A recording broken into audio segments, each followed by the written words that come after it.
Today in Sacramento, a courtroom revelation, a political showdown, and a landmark deal. Stay tuned. I'm Dean Bark, and welcome to the City Report here in Sacramento. Defendant Payton recounts his involvement in the 2022 K Street mass shooting. Let's start with this. Matula Payton, a defendant in the deadly K Street shooting, took the stand and described what he says unfolded in downtown's entertainment corridor in April 2022. That night remains the deadliest mass shooting in Sacramento's history, with 6 people killed and 13 others wounded near 10th and K Streets. Payton, identified by prosecutors as having gang ties, testified in June 2026 that he fired in fear as shots erupted, calling it self-defense amid chaos. He's being tried alongside the narrative that this was a gang shootout, an assertion the prosecution is pressing hard. Dandre Martin, another defendant in the case, is alleged by prosecutors to be a participant in the same exchange of gunfire. Martin is a co-defendant tied to the events on K Street that night. According to prior court filings, Payton was wounded and fled the scene, later to face charges tied to the killings and injuries that followed. 2 things are in sharp dispute. First, whether this was a legitimate act of self-defense or a retaliatory burst in a gang conflict. Second, how much weight jurors should give to Payton's alleged history with gangs, which prosecutors say frames his intent. The legal stakes are high. The outcome will shape how Sacramento understands accountability in gun violence cases that spill into crowded public spaces. Personal take, and I'll keep it brief. Claiming self-defense in a gang shootout sounds like a stretch to me, but the jury will have the final word. That's the story right there. Moving on to politics. Showdown in August, Hernandez versus Wahab for California's 14th district seat. In the East Bay's 14th congressional district, voters will see 2 Democrats on the same ballot twice.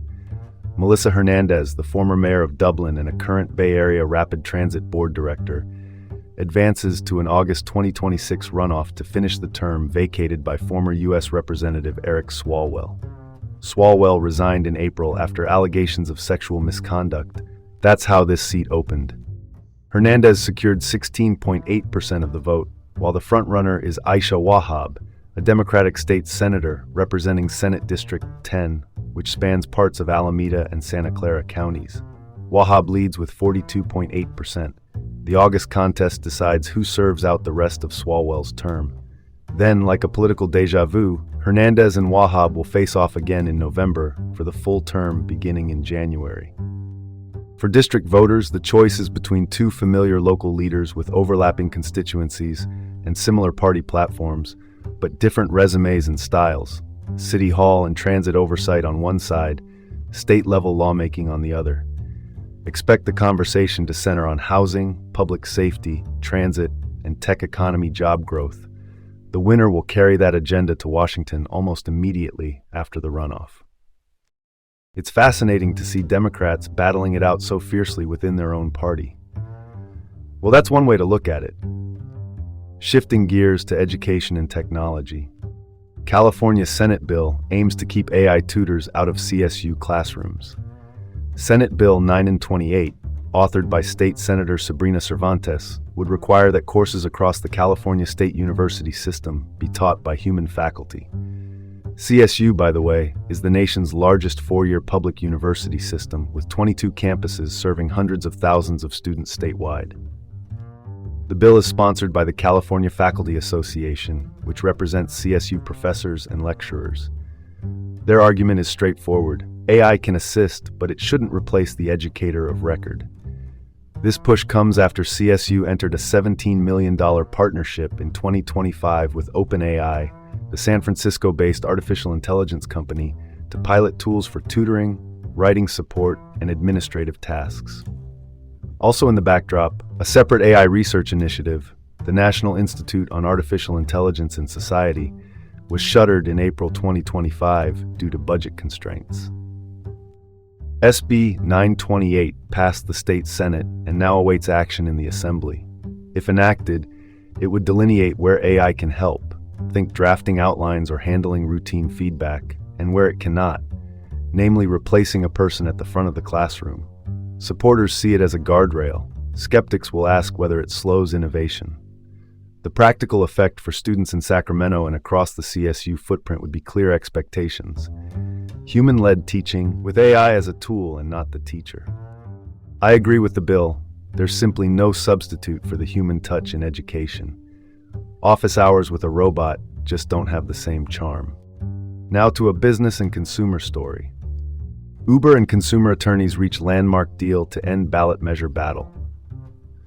Uber, the rideshare company most of us know from our phones, and the consumer attorneys of California, a statewide association of trial lawyers, have called a ceasefire in their costly ballot fight. Each side had been pursuing dueling measures. Uber spent over $25 million, the attorneys more than $20 million, focused on rideshare safety and judicial reforms. Under the deal announced this week, both parties will pull their initiatives and work with the legislature on a package that addresses safety standards for rideshare services and places limits on medical liens. Those are claims that can be filed against legal settlements to recover the cost of care. If lawmakers move swiftly and pass the agreed-upon provisions, the ballot war ends. If not, both campaigns could roar back to life in short order. Another subtext here is political. The compromise keeps Governor Gavin Newsom, California's chief executive, out of an immediate, high-profile choice between dueling interests. For riders and drivers around Sacramento, the immediate goal is clearer safety rules without months of campaign crossfire. It's refreshing to see corporate and legal sides working together. Let's hope it lasts. Let's cut to the chase. Legislation beats a shouting match at the ballot box. And now a local public safety update. Rockland police catch notorious graveyard hour fuel thief. Rockland, a city in Placer County just northeast of Sacramento, has been dealing with a rash of late-night gas thefts. Police say they arrested a 39-year-old man from Antelope, a community in Sacramento County, during a 3 a.m. traffic stop. Officers reported a strong smell of gasoline, and inside the vehicle they found burglary tools and multiple gas cans. According to Rockland police, the suspect was already on probation for prior offenses, including possession of stolen property and a stolen vehicle. He's now facing new charges related to the overnight fuel thefts. Investigators believe there may be additional victims and are urging anyone who noticed missing fuel or tampering to contact the department. A quick neighborhood note: if your vehicle sits outside, consider locking fuel caps, parking under lights, and checking for drill marks near the tank. Report suspicious activity promptly. Gas prices are high, but not worth a felony. Call it like it is. And that's your report for today from the City Report with Dean Bark in Sacramento. Have a great day, and join us again tomorrow.